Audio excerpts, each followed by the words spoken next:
Nah, di subtema 1 ini kita akan belajar tentang organ gerak hewan. Oke? Sahabat-sahabat semua, langsung saja kita mulai ya. Hari Minggu adalah hari libur sekolah. Namun demikian, menurut Edo, hari Minggu bukanlah hari yang harus dilewatkan begitu saja. Sejumlah rencana telah ia persiapkan, mulai dari memenuhi ajakan Benny untuk berlatih berenang, menemani Lani membeli buku, hingga pergi ke kandang kelinci. Dari sejumlah rencana tersebut, Edo lebih memilih untuk pergi ke kandang kelinci. Setelah membantu ibu membersihkan rumah, Edo pamit untuk berkunjung ke rumah Pak Rudi. Pak Rudi adalah peternak kelinci yang sukses di kampungnya. Kandang kelincinya sangat luas, terletak di pekarangan belakang rumah. Pak Rudi sedang sarapan di serambi belakang rumah dekat kandang kelinci. Serambi itu terbuka sehingga pemandangannya sangat luas. Udara pagi juga dapat leluasa masuk. Selesai sarapan, Pak Rudi mengajak Edo untuk melihat-lihat kandang kelinci. Edo senang sekali. Dia melihat kelinci meloncat-loncat, saling berkejar-kejaran. "Kamu terlihat senang sekali, Edo," kata Pak Rudi. "Benar, Pak Rudi. Saya senang memperhatikan kelinci-kelinci yang lincah meloncat ke sana kemari," jawab Edo. "Memang demikian, Edo. Kelinci dapat meloncat-loncat dan berlari seperti tidak pernah lelah karena memiliki organ gerak yang kuat," kata Pak Rudi. Nah, ini adalah foto Edo yang sedang berdialog dengan Pak Rudi di kandangnya. Yuk sahabat, kita amati gambarnya. Mereka berdua terlihat sedang asik berdialog. "Pak, lucu sekali ya.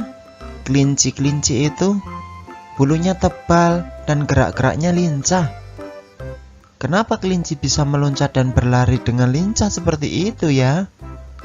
tanya Edo. "Benar, kelinci dapat bergerak lincah karena didukung oleh organ-organ geraknya. Pada dasarnya, organ gerak kelinci serta hewan lainnya hampir sama dengan organ gerak manusia," jawab Pak Edo. Lalu Edo menyimpulkan, tanpa organ gerak kita tidak bisa melakukan kegiatan apapun. Nah, sahabat sekolah, yuk kita baca teks ini. Organ gerak manusia dan hewan. Salah satu ciri dari makhluk hidup adalah bergerak. Secara umum, gerak dapat diartikan berpindah tempat atau perubahan posisi sebagian atau seluruh bagian dari tubuh. Makhluk hidup akan bergerak apabila ada rangsangan yang mengenai sebagian atau seluruh bagian tubuhnya. Gerak pada manusia dan hewan menggunakan organ gerak yang tersusun dalam sistem gerak. Organ gerak berguna untuk berjalan, berlari, melompat, meloncat, memegang, menggali, memanjat, berenang, dan sebagainya. Organ gerak pada hewan dan manusia memiliki kesamaan. Alat-alat gerak yang digunakan pada manusia dan hewan ada dua macam, yaitu alat gerak pasif berupa tulang dan alat gerak aktif berupa otot. Kedua alat gerak ini akan bekerja sama dalam melakukan pergerakan. Kerjasama antara kedua alat gerak tersebut membentuk suatu sistem yang disebut sistem gerak. Sahabat sekolah, masih semangat ya? Oke, kita lanjutkan.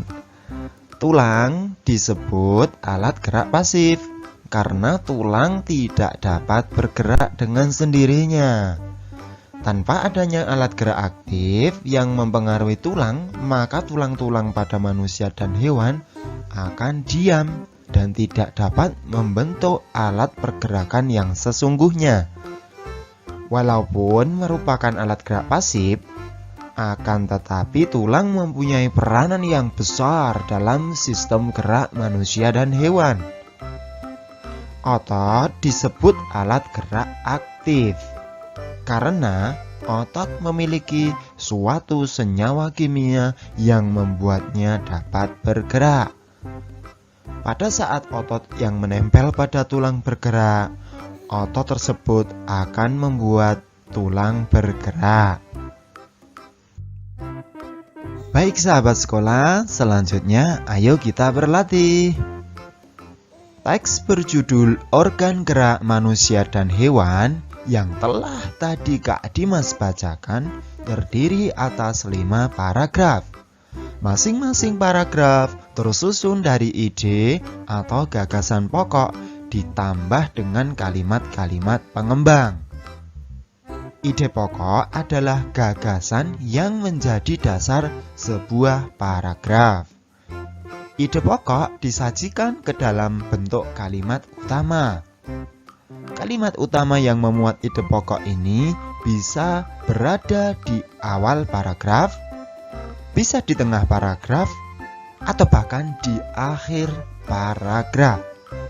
Berikut ini contohnya. Tadi bacaan tadi paragraf 1, ide pokoknya adalah salah satu ciri dari makhluk hidup adalah bergerak. Nah, ini terletak di awal paragraf. Kalimat pengembangnya, secara umum gerak dapat diartikan berpindah tempat atau perubahan posisi sebagian atau seluruh bagian dari tubuh makhluk hidup. Nah sahabat, jadi di paragraf 1 ini ide pokoknya satu kalimat pertama. Kemudian setelah titik dilanjutkan kalimat pengembangnya sampai akhir paragraf pertama. Oke, kita lanjut. Nah, kalian coba kerjakan ya, menemukan ide pokok di teks bacaan tadi. Seperti di contoh. Nah, kamu bisa geser ke menit sebelumnya. Lalu setelah ide pokok ketemu, langsung dicari kalimat pengembangnya. Seperti contoh tadi. Bisa kan? Pasti bisa. Nah, berikut ini Kak Dimas beri contoh ya. Contoh ide pokoknya.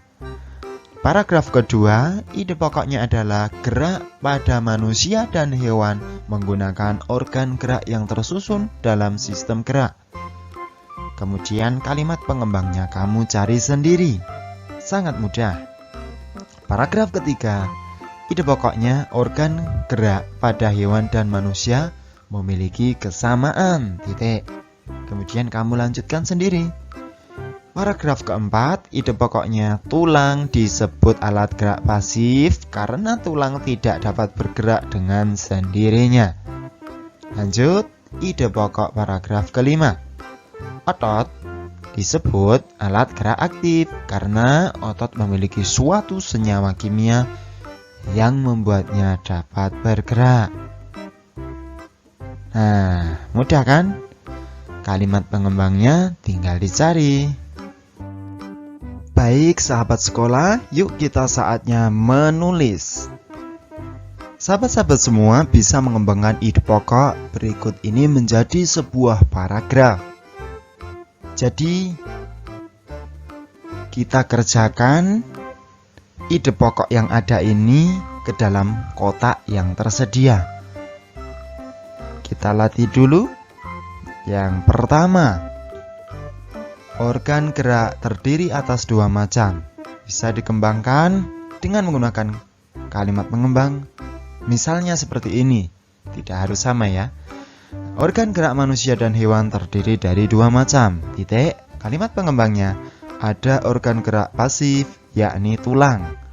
ada juga organ gerak aktif, yakni otot. Tulang dan otot memiliki fungsi masing-masing dalam sistem gerak manusia dan hewan. Nah, mudah bukan? Jadi kalimat pengembang itu menjelaskan kalimat utama. Oke, kita coba untuk paragraf kedua. Ide pokoknya, organ gerak banyak sekali fungsinya. Pengembangannya seperti ini. Organ gerak banyak sekali fungsinya. Titik. Kalimat pengembangnya, dengan organ gerak, kita dapat melakukan gerakan-gerakan dalam kegiatan sehari-hari. Misalnya, berjalan, berlari, memanjat, memegang, berenang, menggenggam, menoleh, dan lain-lain. Oke, mudah sekali ya. Sekarang kita lanjut. Nah, untuk ide pokok yang terakhir ini, kalian kerjakan sendiri ya, Kak Dimas tidak membantu. Coba kalian berlatih, kalian kembangkan dengan kalimat pengembang sehingga menjadi sebuah paragraf.